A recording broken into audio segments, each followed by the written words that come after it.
А в эти минуты в Ильгорте проходит выездное заседание республиканского правительства. На повестке реализация проекта формирования комфортной городской среды и организация взаимодействия при ликвидации аварийных ситуаций на объектах ЖКХ на территориях муниципалитетов.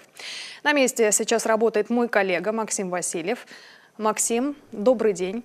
Итак, для начала скажите, с чем связано то, что площадкой для проведения заседания правительства выбран именно агропромышленный техникум? Это просто вместительные помещения или есть действительно какая-то причина?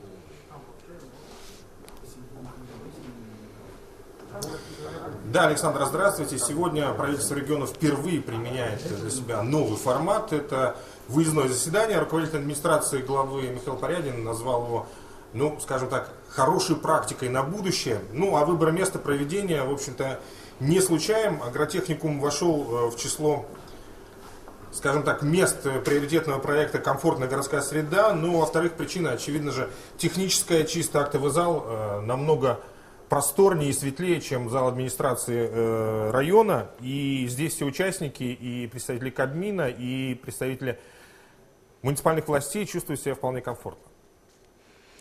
Максим, расскажите о сути вопросов, которые были в повестке.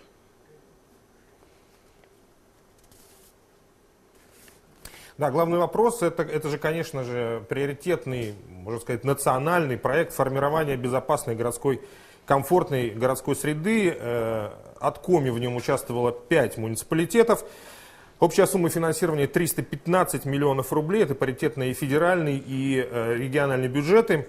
Это и дворовые территории, и парки, и строительство детских спортивных площадок. Надо сказать, что Республика Коми в этом проекте заняла, скажем так, общекомандное, 4-е место по России, а вот Воркута среди всех городов и районов, которые участвовали, 3-е.